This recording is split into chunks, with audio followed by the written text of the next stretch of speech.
Hello, this is Greg Giardino and Steve Craffen of the Atlas team here at Wealth Enhancement, and we have a really special presentation today. We're joined with seasoned estate planning attorneys John Elias and Dan Makowski of Porzio, Bromberg, and Newman here in Morristown. And today we'll be talking about trusts, when someone should look into implementing a trust, some of the pitfalls of putting a trust together, when you may not want to do that, and are there any ways to take advantage of the new One Big Beautiful Tax Bill using trusts? So with that being said, I'd like to turn things over to John and Dan. And if you can, maybe just tell us maybe a minute or two briefly about your practice and your areas of focus, please. Certainly. And thank you, Greg and Steve. It's a privilege to be here. We look forward to sharing our thoughts with you. Greg, as you mentioned, I'm a seasoned trust and estates lawyer, having practiced in this area for about 35 years. The focus of my practice is high net worth individuals, providing structures for a tax efficient transfer of wealth, but perhaps more importantly, ensuring that clients' assets pass how and when they choose to only those people they wish to benefit. And that's probably our segue to this broader conversation involving trusts. Yes, it is. Yep. Amazing. And you, Dan? Yeah, thanks, Greg and Stephen, again for having us today. I'm less seasoned, but no less capable than John here, with about 17 years of experience with estate planning, and my focus has been for many years now closely held business owners and private business operations. And so our team at Porzio, we represent both the individual, and then we also represent the business of those individuals. Especially with how do we make sure that this business that mom and dad or grandma and grandpa have built can transfer to future generations, or can be, frankly, turned into cash, and then that can fund future generations. But doing that correctly in a tax efficient manner, and also making sure the assets are protected for years or even generations beyond mom and dad or grandma and grandpa, is kind of our bread and butter in what we do. Fantastic. And that's really important to a lot of our clients that we work with. And maybe a good place to start is, at its most basic level, what is a trust? I think people may mistakenly think it's for the super wealthy. Mm-hmm. Can you maybe describe that to our viewers today? Sure. So a trust is, the technical language of a trust is that it's called a bifurcation of title. So somebody owns legal title, somebody owns beneficial title. And frankly, you almost always want to be the person who owns beneficial title, because that's the person who gets to benefit, right? It's right there in the word, gets the benefit from whatever the stuff is. And the person who owns legal title, that's the person who has to make sure the stuff is there and it's managed correctly and that tax returns are prepared. New Jersey, interestingly, defines a trust as anything held by one person for the benefit of another person on purpose. So if I give something to John, I say, John, I want you to hold this for my kids. We have created a trust. It's as simple as that in New Jersey. We like to see those kinds of things in writing. But in New Jersey, it's actually not that required, right? There's some wiggle room there. Interesting. In writing, though, means that people actually have to follow that instruction. My simply handing it to John, saying, hold this for my kids, and then John goes down to Atlantic City, puts it all on red, I have a hard time, getting that money back from him. Of course, if he hits and he doubles it, that's great. Thank you, John. But we put it in writing, and that's how we build the rules that a trust has about who can benefit from it, when they can benefit from it, when do they get part of it, when do they get all of it, when do they get none of it, right? All those rules are set by the person who's putting their stuff into a trust for the future use by somebody else. Yeah, interesting. Yep. And on that, sorry. And I would add to that, recognize that broadly speaking, there are two types of trusts. revocable and irrevocable trusts, right? Mhm. A revocable trust is typically a trust an individual sets up for his or her own benefit and retains the right not only to enjoy all the assets in that trust, but also to amend it or even terminate the trust at any point during his or her lifetime. Those trusts provide certain benefits, but fall short in other areas. The irrevocable trusts are typically trusts established for third parties and, as their names suggest, are in fact irrevocable, but only with respect to the individual who establishes the trust for the benefit of a third party. Mhm. Mhm. And we'll play on that distinction as we talk more broadly in response to some of the issues and topics that you've identified. Yeah. Okay. Go Now, ahead, here, Greg. I was just going to say, here in New Jersey, when deciding between a revocable or irrevocable trust, maybe perhaps we could focus more on the irrevocable side. Why would someone put property into a irrevocable trust? What are some of the benefits of doing so?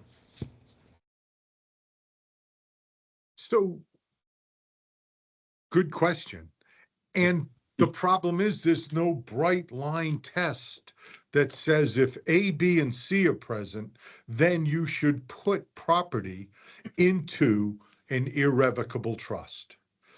The decision, an irrevocable trust is a tool we use to address problems and issues clients present to us. Sometimes they're tax driven.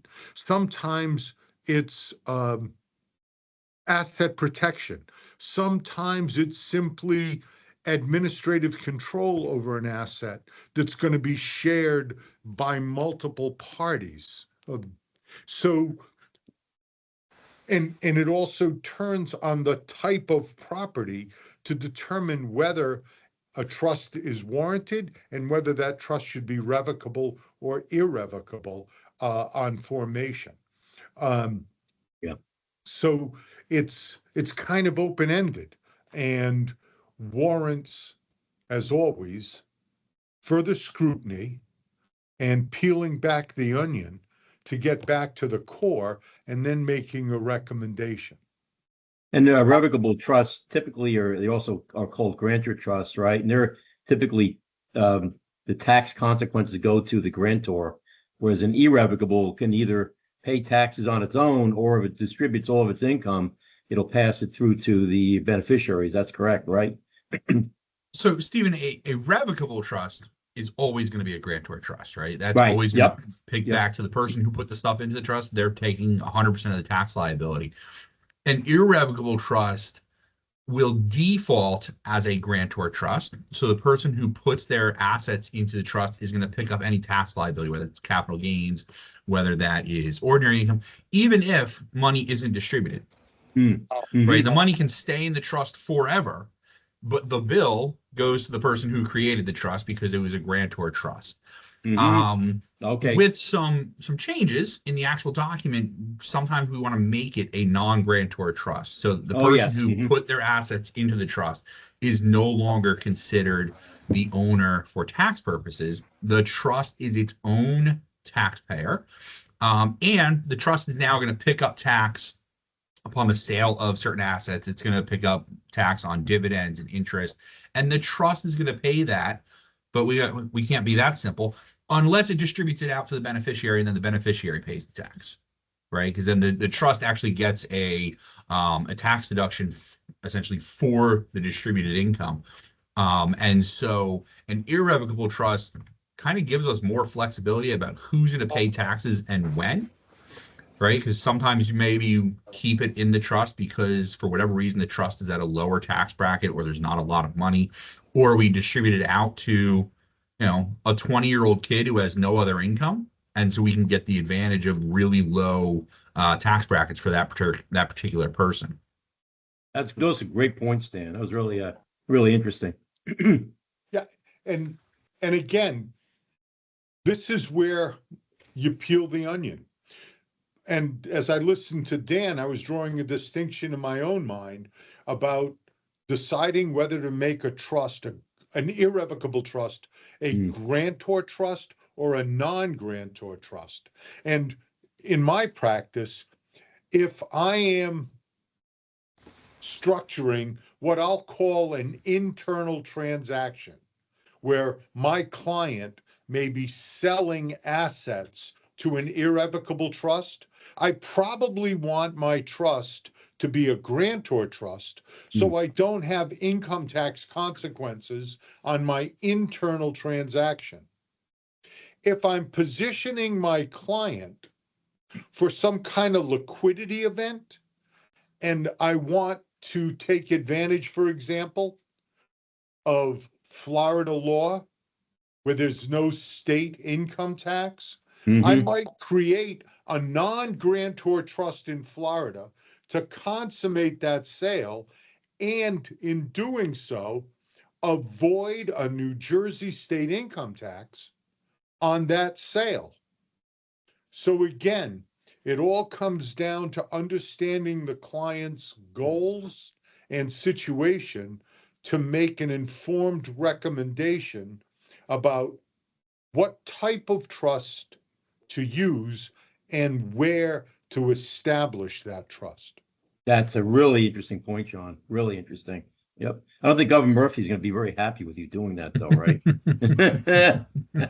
So not many governments are happy with the work we do. Well, John, I think you and I both That had means to short work well for stints the at client. we've had short stints at the IRS, and we would say you were told, then you're working for the people. I think now we legit are working for the people, in attempting to minimize that tax as best as we can. Right. That's right. Yep. Greg, you have more questions? Yeah, Greg? no, I was just Yeah. going to say, a lot of our clients will say, oh, my neighbor just put his home in a trust. I want one. Can you please put my home in a trust? So how do you, There's a cocktail party coming up. I got to talk I was about just it. going to say, Steve, that's exactly what I was. By the time we have the next neighborhood block party, I want everybody to know my home's in a trust. and all 40 of them at the party will get one. But regardless, how do you help someone think through that? What are some of the pros and cons? Walk us through that. Why would somebody put a home in a trust? So, John, I don't know your approach to this, but when I get that question, and it's not infrequent, right? It's very common for a client to come in, brand new client, I've never met them before, and they say, "Hey, I want to put my house in a trust." Right. And the first thing I'll say is, "Why?" And they say, "Well, my neighbor has it, his brother has it, and his brother's a lawyer, and that guy says you should do it." Fantastic. So you don't actually have a reason. And so then the next question is, okay, well, what do you want to have happen with your stuff, and to whom do you want to go? Right? Because if your goal is we're just going to sell it, we're going to take the cash, and we're going to give the cash out, trust may not be that beneficial for you. It's just additional complication. Right. And a lot of people, the answer they'll give us when they say, well, I need this to avoid probate. All right, that's partially true. But New Jersey probate takes 3 days, maybe 5, depending upon the county. It's not like Florida where probate takes 9 months, right? And so the benefit to having a trust is almost always something related to control and protection, right? I'm in a high liability profession, right? We're talking our surgeons, our other types of kind of oncology doctors, like our specialty doctors who are in high liability professions. We want to protect those assets. Yeah. So how do we protect those assets? We can drop it into an LLC. It's kind of a common way to do it. Or we put it into an irrevocable trust that maybe your spouse, who is in a much lower liability profession, maybe they're the beneficiary and you just get to hang out with your spouse in the house that they're the beneficiary of, right? And so there's some reasons to do that. But I would say very often when somebody comes in and says, my neighbor has a trust, I want one too, the end result is that they don't get a trust because there's other ways to get the actual goal that they have. But if I'm doing something that requires an additional level of security in my stuff, I don't want somebody to be able to get access to my house because I make a mistake at work. Then a trust is probably a super helpful tool for you there. Or they say, I want it to go to my kids, but I definitely don't want it to go to their spouses. And so we want to make sure that it's never actually an asset of my kid, because ordinarily you leave things to your children and it's excluded from a future divorce action unless they Right, mix the assets together. And they right. do that by accident or they do it on purpose. By putting it in trust, we prevent that from being possible. And so usually the question comes down to what rules do we want to set with respect to this asset, and from who are we protecting the asset and for whose benefit? And that's when we get to the decision making. But pretty often that question results in not having a trust set up, because it's not the right tool for every single person, right? You got to really fit into, this works for what I want, not necessarily what my neighbor, whose best friends, lawyers, brothers, other lawyer told them they should do. Or legal Um, Zoom. Oh, Legal LegalZoom Zoom. is A a legal Zoom. I'm a big fan of LegalZoom because the Hmm. frequency with which I get to redo things that were done completely wrong on LegalZoom makes some additional clients for us. So So listen, they're a nice business feed to you. every Absolutely. once in a while, right? They serve, I think, a really good purpose, but when it comes to Yep. custom planning and Yeah. actual Yep. goals, it's not there. It's decent for the basic stuff, and that's about it. Yep. So John. I'd like to supplement that answer with a couple of notes. One Mm-hmm. is, we frequently recommend that clients transfer to a revocable trust, their alter ego, any real estate they own in a foreign jurisdiction, whether they're New Jersey residents with a home in Mm-hmm. Florida, Mm-hmm. the Yep. Carolinas, etc. Get the house into the trust from now, so that on your death, we avoid an ancillary probate Probate. proceeding Right. that's expensive, time consuming, and subject to the laws of that jurisdiction before the property can pass. So the Rev Trust in that context is invaluable in making life easier for clients. Other clients may need a trust, an irrevocable trust, if they're looking to do some special needs or Medicare planning. And we would hand that off to others in our group who are much better versed in that area than I am. And then the third concept, there is a statutorily approved irrevocable trust structure that helps transfer personal residences on a discounted basis. Mm. Qualified personal residence trust can also be one of those trusts that pop up at cocktail parties. It's an opportunity to make the value of the home look smaller for transfer tax purposes. They were much more common years ago when the federal exemption was so much smaller. Yep. Uh, but today, with exemptions as high as they are, Cuprits are really strategies at this point reserved for ultra high net worth individuals. But they're still floating around, and I find myself in my practice occasionally coming back to a client and recommending the use of a qualified personal residence trust. So, John and Dan, you touched on something a little earlier about preserving the house for the children. Well, how do you work with people in a mixed marriage where, both spouses bring children from a prior marriage to the marriage, and there's always a concern that their children could be disinherited after a couple of events, a couple of deaths or something else, or remarriages. Sure. So let's talk about how most people own their home, right? And that's how we're going to transition that, right? Most people, when Mm-hmm. when they're married, they own it as joint tenants or they own it as tenants by the entirety. Um, in some states where we have community property, it's a whole different thing that we just don't have time for today because we can't explain California to New Jersey. But the concept of husband and wife own it and they own the house, and upon the death of one, the other one gets everything, right? The entirety of the house. And there's other assets, but we're going to deal with just the real estate right now. So often what we'll do is when we have a conversation where somebody comes in and they say, this is my third marriage, it's my spouse's second marriage, and between the two of us, we've got 12 kids from, different number of kids in each marriage, right? What do? The first thing we're going to do is we're going to break that joint tenancy, right? You're no longer going to own the house together. We're going to create a tenancy in common where each person owns half or 60%, 40%, whatever their individual breakdown is. And so now each owns their respective share. And depending upon what the person's goal is, right? Because they might say, I only wanted to give it to one kid.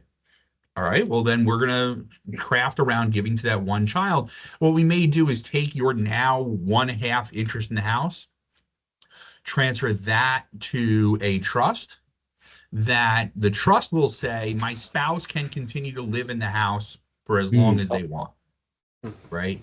But they don't get any interest in the sale proceeds of the house. So if they decide after a year that after I've passed away, they decide they want to sell the house, then the trust will agree to sell, right? These are some of the rules we put in. The trustee's going to sell because the trustee just wants, frankly, the cash value. And so there's surviving spouse, they sell it. Half the proceeds go to the surviving spouse. The other half go to the trust, right? And now the second level question is, can the surviving spouse benefit from the cash, usually in the form of an income stream only? Or are they completely cut off from it once it's no longer real estate? And once it's no longer real estate, what do we do with the money? Do we give it to the children in whatever share the deceased spouse wanted? Do we keep it in trust and generate income for the children? But that becomes a very kind of personal question. But because there are multiple competing interests, a trust kind of solves the problem, because the person who is the future deceased owner of the property is going to tell us, this is exactly what I want to have happen with the stuff, in either equal shares to my kids, unequal shares to my kids, which is always fun explaining to children. Or it's still for the benefit of my spouse, but my spouse can't access the principal. Right. So this way they can feel comfort that, this person who is my current spouse will continue to benefit from the asset we've bought together, but they will not benefit from the quote unquote principal value. They get just the interest or dividends that are generated from investments, or frankly, upon sale of the property, they get nothing, right? They got their half and I got my half, and we go our separate ways, because the kids might not get along with, stepmom number 4. Sure. And so this may be a way to kind of cut that off and say, okay, well, you don't have to deal with each other anymore. You're separate people. And you can put one of the kids as trustee, and I'm sure, John, you're the same way. You put a financial institution as the trustee, because they are generally much better at being trustee, and they take all the emotion out of the question. Now, that's a great thought you just presented. Are there any pitfalls to having a beneficiary named as a trustee versus an independent trustee? Hell yeah. That was emphatic. I love your energy. Hell John. yeah. So yes, I mean, there always are. And it's one of the things we discuss with our clients all the time. As a general rule, putting aside second marriages or multiple marriages and blended families, we generally live with the surviving spouse as the trustee of the trust created on the death of the first spouse for the benefit of the surviving spouse. Makes all the sense in the world. You don't want to create artificial barriers between a surviving spouse and what I'll refer to as marital assets, right? This couple generated all this wealth during their lives. Why impose, as a default recommendation, a financial institution or an independent third party to serve as a trustee and kind of create a barrier between spouse and marital assets? Where we become much more insistent on an independent third party is when we talk about trusts created for the benefit of descendants, Gen 2, Gen 3, Gen 4. Sure. The running joke is you can always name a third party because a third party doesn't come to Thanksgiving dinner, and we don't have to worry about anybody throwing the mashed potatoes at Yeah. the trustee, right? If you have a child in charge of assets for the benefit of his or her siblings and their families, almost inevitably there's going to be a point of friction. Yes. I don't think this is a good time to make a distribution to you. You're 20 minutes out of rehab, you Yeah. know, but I'm your brother. Do that for me. Sorry. And now you get all kinds. Dan talked about the emotion that's attendant to all of these distribution decisions. Get Yes. rid of that. Make it clinical. Make it as sterile as possible, and get that independent third party in a position to manage assets for the benefit of those descendants, free of any complication associated with holiday dinners and family reunions. Hey, you know, And Greg, if I could just add one Okay. thing to what John said, because you asked independent in that not a trustee is not also a beneficiary, right? A trustee who's also a beneficiary comes with its own baggage, because I don't want, now I'm the trustee, I'm doing really well financially, I don't need a distribution, so therefore I'm not going to make a distribution to my siblings because the trust could continue to generate, right? And so it creates an inherent conflict for them. But the next level of independent trustee is not a person, right? You put a bank, you put a trust company, you put some sort of financial institution in place there. And I tell clients all the time, the reason why I push, when you have a decent amount of money and decent amount of assets inside of a trust, I don't want you to pick your favorite uncle who happens to be a financial advisor as the trustee, or your neighbor down the street, or your best friend, any of those people. Because when or if they lose the money because they've done something wrong, I don't have the ability to sue that person and collect the money. That's a great But point. when a very large financial institution makes a mistake and I need to get the money back, they have the money to put it back, right? You can get through the end of the lawsuit and it's painful and it's stressful, but at the end of the day, they've got assets under management. They have their own reserve of assets that are more than what you lost. And so the money can get put back. You can't do that when it's your favorite uncle and that you now have to force them to sell the house in order to put the money in. But how are you going to do that? Like, they're clearly independent. They're not a beneficiary, but they are also a huge loss risk for you and for your beneficiaries.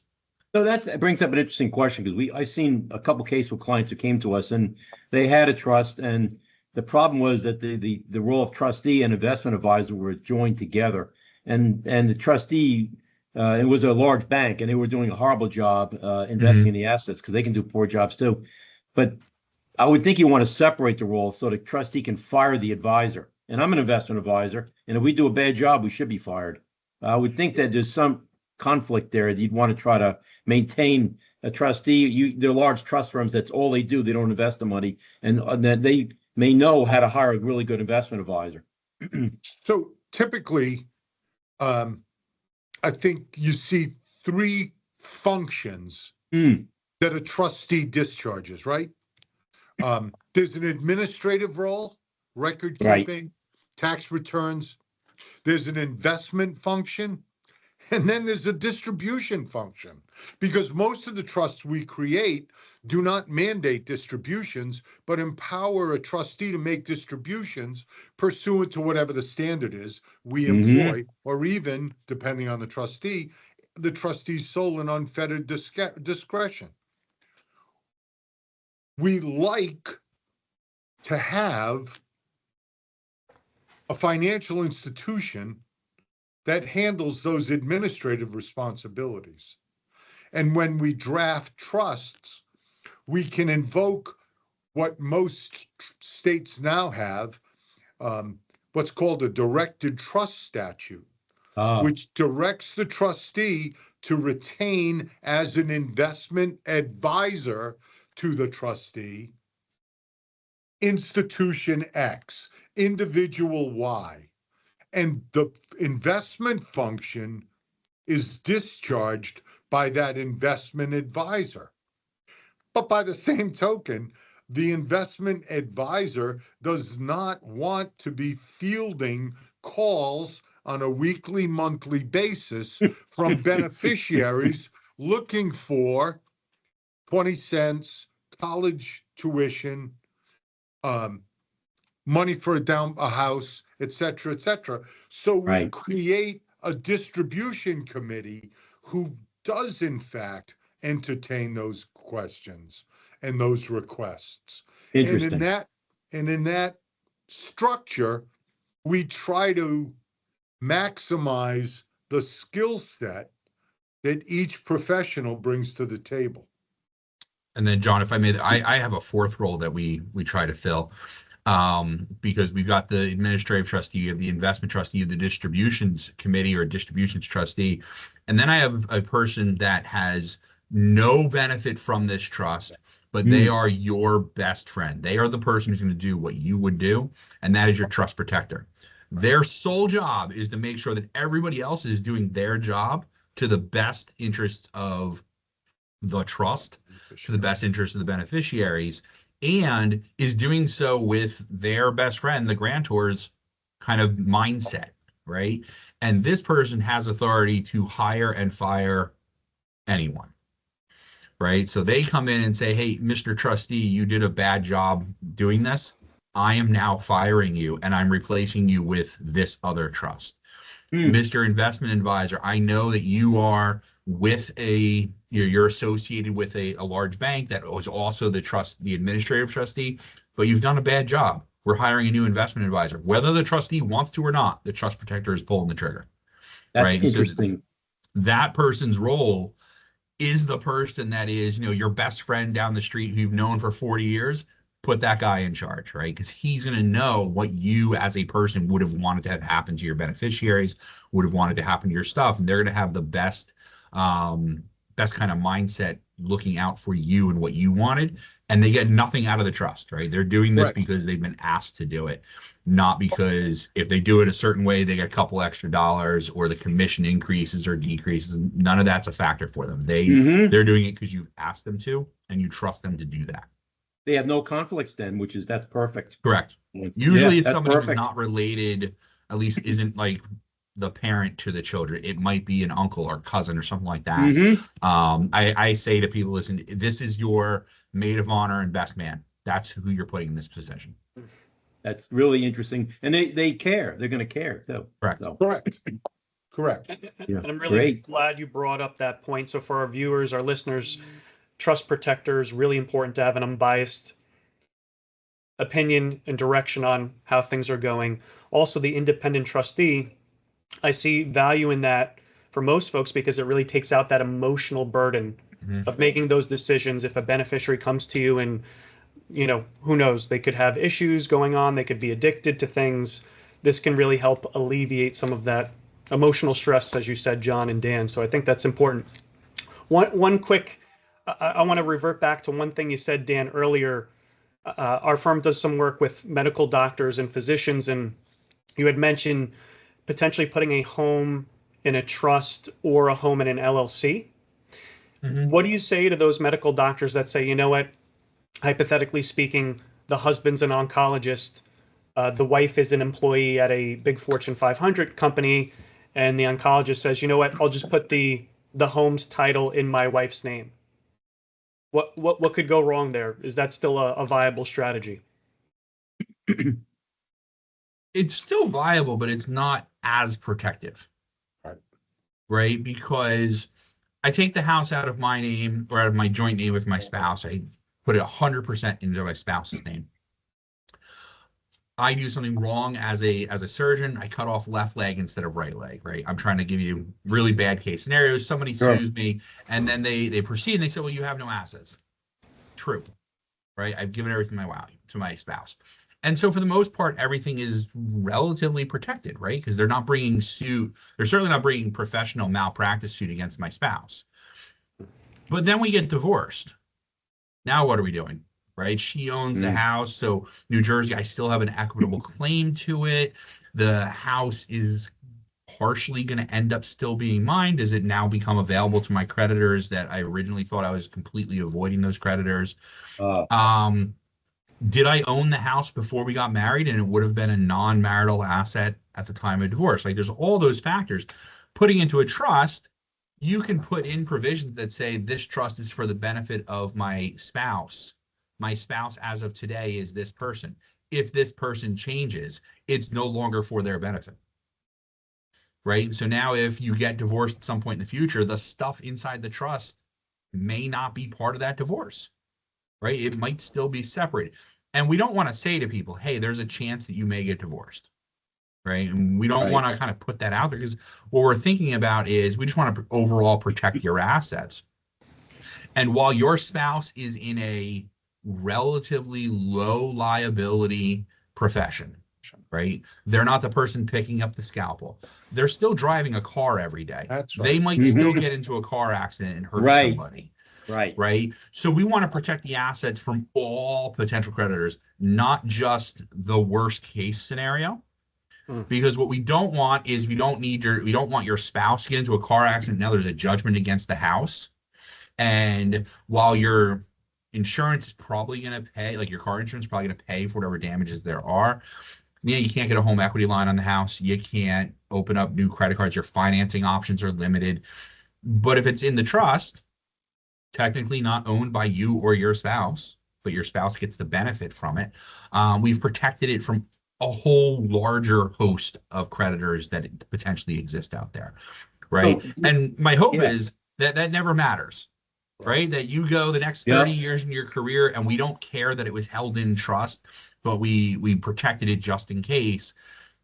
And we got creditor protection without needing creditor protection. But now we have an option to get in the future because you never owned it and your kids are the beneficiaries. We're not going to pay estate tax on it. And the value of the house is doubled or tripled in those 30 years. We've done very lucky, very good estate planning at the same time that we did creditor planning. So Dan, that's an interesting point because, you know, even if you have about the car accident, most umbrella policies will cover maybe up to $5 million. And, you know, we see how lawsuits are today. In fact, I had a client years ago who actually had a lawsuit against somebody. And I think she got about 11 million because I don't remember all the details of the case. And so, you know, with an umbrella liability only covering probably 5, if you're lucky, you can get 5. You know, with lawsuits the way they are these days, you could be bankrupted, especially medical professional with high income and, you know, a lot of, you know, huge amount of assets. So. Yeah. And listen, well, insurance we love. I know, John, you love insurance because it is one of the greatest tools ever to mitigate risk. Right. And as you said, like umbrella policies, the first $1 million policy is expensive. Then you add $1 million, it's an additional like $100, right? That change from $1 to $2 million from a premium perspective is minimal. But then there becomes a cap on the umbrella. And depending upon what you do, the level of malpractice insurance or just general insurance, and then the umbrella on top of it might never be enough. Right. That's It might help pay the down payment on the judgment, but there's still a bigger number out there. So protecting the assets while having the insurance is a much better outcome potential for you. And like I said, I always hope you never have to contact your umbrella policy carrier. Right. That is something has gone wrong if you're on the phone with that person saying, hey, I need you to write a check. Right. That's a bad thing. But if we can make it that's the maximum of your exposure is the value of your insurance, I'll take it. That's a win. Correct. That's great. Big safeguard there. And bring it in. Sometimes carriers say, hey, you know what? This is outside the scope of my coverage. I don't have an obligation to pony up here. And so now you've got a whole different fight on your hands. Whether the carrier is at risk and is liable to cover your cost. And again, we counsel clients, as you might have imagined, I say it candidly, I'm always going to talk in worst case scenarios, right? Something happens to the both of you in the next 3 to 5 years. How do you want things to happen? One of you get in a car crash. One is killed and one is incapacitated. How do we want things to go? What happens if your carrier doesn't step up and pay your insurance? How do we want to protect your assets for the benefit of your children? And, you know, trust become invaluable in these conversations. Now, on trusts, continuing with that for our viewers, of course, there's a cost associated with trust. Just generally speaking, what does that look like to implement or set up a trust? So depends on the trust. I know that's a typical lawyer answer, right? Depends. But but that's kind of the expense, right? It's largely a front end expense. And you may have trustee commissions along the way, depending on who the trustee is. And again, if it's the grantor, the person who establishes the trust, who's the trustee, or the grantor's spouse, we're probably not taking commissions, and we're only paying out commissions down the road. The costs to maintain a trust are pretty manageable and pretty modest.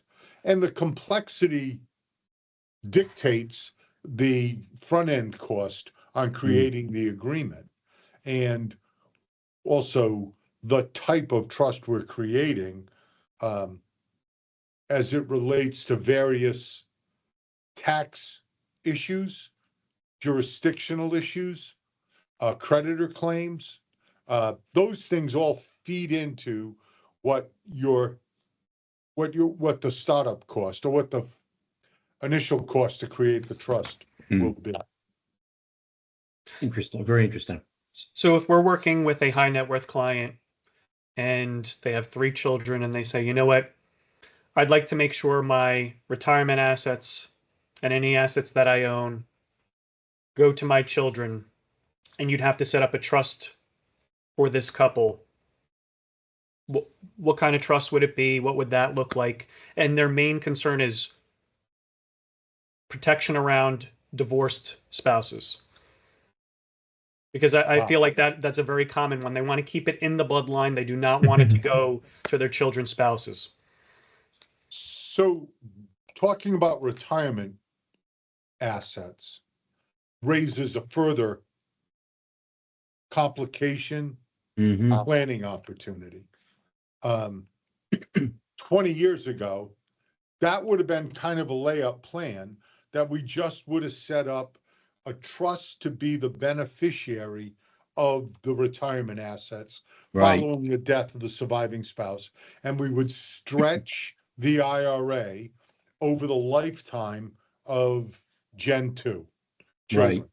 And conceptually, those assets could be protected from divorce claims because the child would receive only these annual payments, which ideally the child would put in an account in his or her own name and preserve the exempt status of the retirement accounts as free from claims of equitable distribution. 2017, things changed. And we have the Secure Act, which mandates, as a general rule, that retirement assets must be paid out within 10 years of the owner's death, unless the beneficiary is a surviving spouse who still has the right to roll it over. What we have done is use a specific type of irrevocable trust, which is charitable in nature, to serve as the contingent beneficiary of retirement accounts, to circumvent the 10-year payout rule, and also to convert appreciation on those assets from ordinary income to long-term capital gain. And this charitable trust now becomes the Benny. It receives all the assets on the owner's death. And at a federal level, we don't pay any income tax because the trust is tax exempt. The monies can be reinvested inside the charitable trust and get taxed at the federal level only when paid to the non-charitable beneficiary on the terms set forth in the agreement. And that distribution is the taxable event. And those distributions are taxed first as ordinary income, but eventually as long-term capital gain. at a much lower effective rate. There's a quirk in New Jersey, and this is one of those areas where planning is an imperative, because the wrong trustee of a charitable remainder trust created by a New Jersey resident could jeopardize the very tax exempt nature of this trust and create ridiculous levels of income tax liabilities that will gut this retirement account, and impose a horrific economic outcome on the families. But we're big proponents of using these charitable trusts when our clients have substantial retirement assets, so we can avoid condensing the income flow to this 10-year period, and then also convert appreciation from ordinary income to long-term capital gain. So I just want to mention, this is a perfect reason why people need to consider hiring John or Dan. But some of these, subtle points regarding New Jersey and the proper trustee and these types of things, and you really need to hire an expert like John or Dan. It shows you. And there's it sounds like there's a lot of nuances to this. Yep, it's very complicated, but you could see, I mean, to have that ordinary income to long-term capital gains treatment on the appreciation of the asset and having some of those protections is really a huge benefit. And yep. I mean, this would lead me to think you really need to sit down and figure out, okay, well, what do I need for my retirement? What's my core wealth? And then what is my surplus, right? The extra money that I may want to have protected down the road for generations. Yep. And that's really important. So we appreciate you sharing that. And I don't know if our viewers know, but the Secure Act 2.0 has major implications for the money you leave to your children.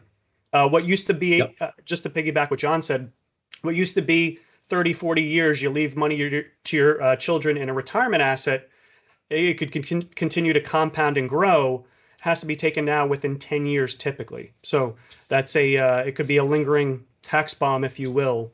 And many folks need to really prepare for this well in advance. Absolutely. Yep. And medical professionals could have millions in IRAs, millions.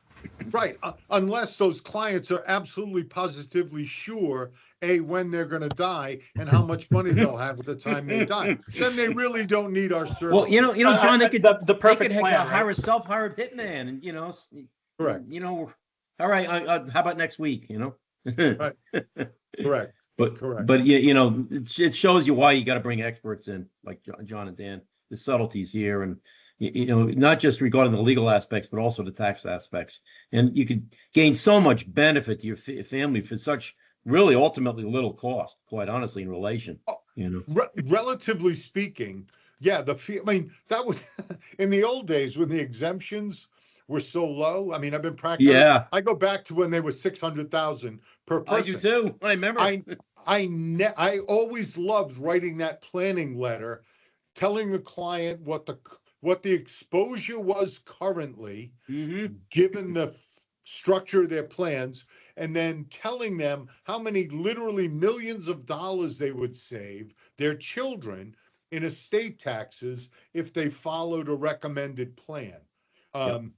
That's the magnitude that's in play here. Now, again, we can debate whether 15 is the right number. The exemptions are substantially higher than they once were, and the estate tax is no longer necessarily a middle class tax the way it was in the 90s. It was. But there's still substantial dollars at risk, and those dollars can be dramatically reduced with proper planning and the proper structuring of an estate plan. Great. Amazing. And any final thoughts? Yeah, it's never too soon to plan. Amen. I mean, better it's believe a cliche, but it's true. And and also recognize that estate planning is a dynamic exercise. It's not something you do today and shove in a drawer and forget about Right. and hope you Right. never have to deal with, because there Right. are, people always think they need to revisit their estate plans because the law changes. No, you need to revisit your estate plan because life changes. The Right. people you selected to be a trustee may no longer be the right people. Who's your healthcare rep? Who's your attorney in fact? Who's your executor? Who's your guardian if you've got minor children? Those are the types of issues that truly need to be reviewed regularly. Great So, point. John, to that point, I tell clients every 5 years we should be looking at your estate plan, minimum. Mhm. Anytime somebody enters or exits your life, that means somebody gets married, somebody is born, somebody is divorced, somebody dies. You probably need new documents at that point. Anytime you have a substantial change, right? So you live in New Jersey and you cross the border into Pennsylvania. Your estate plan that was prepared for you in New Jersey will work, but you're now going to pay taxes in Pennsylvania because it's a completely different plan. And so a substantial change like that, you need to, meet with somebody who's a professional licensed in that state who knows what they're doing. Yep. If you move from, for instance, Morristown to Chatham, not a huge change, right? It might be a different lifestyle for you. It might be a different house that you're in, but how your estate plan works is mostly unchanged in that situation. You cross a state border, it's a whole different world, right? That's a And great so point. it is worth revisiting your plan at a minimum every 5 years. Pull it out of the drawer, read it. Hey, it turns out your executor who you chose 5 years ago, no longer alive. It's a bad choice. We need somebody else. Right. One reason alone, if you buy a house in another state, as you mentioned, and you own houses in 2 different states, and we're going to use a revocable trust, and so you don't have ancillary probate. That a lot of people don't even think of that. Absolutely. Absolutely. These are huge points, and Yep. this has been really great for our viewers. If anything, the take-home point is review your estate plans. It's dynamic. You have to be looking at it. Things change, and your plan should change along with it. And Dan and John, how can somebody get in touch with either of you or both of you, any of our viewers? So, thank you. They can feel free to contact us directly, and recognize that our team is licensed to practice law in probably at this point, what do you think, Dan? A dozen states? I mean, it's almost the entire Eastern Seaboard. Oh, that's great. So there's several of us who are licensed in Florida, many of us who are New York, New Jersey. There's more than a few that are Pennsylvania, New Jersey. So we cover like the tri-state area pretty solid. And then Maine, most of New England, I think. yeah, Maine, New Hampshire, Yeah. from Massachusetts, Connecticut. I think Vermont is not on the I list. think Vermont's out. I don't think we have anybody in Rhode Island. No, yeah. But then Delaware, the But Virginia, we North do work Carolina. with a number of firms nationwide and up and down the East Coast that will handle things in states where we're not licensed, right? So you come to us and say, hey, I live in New Jersey, but I have property in Virginia. What do I do? Well, we'll work with you on the New Jersey plan, but we'll work hand in hand with Virginia counsel who we've worked with before to manage your Virginia assets and make sure that the plan isn't a New Jersey plan and a Virginia plan and a South Carolina plan, but is a plan that just happens to touch the other states. Correct. That's great to know. That's great for our viewers to know that. Yep. So if you're in need of reviewing your estate plans, Dan and John are definitely able to help, be a huge resource for you. And we really appreciate your time here today. It was very insightful. Hopefully everyone learned a little bit more about trusts and the need to get your plans in order from an estate planning perspective. And until next time, we'll see you soon. Take care. Thanks, everyone. Thank you very much.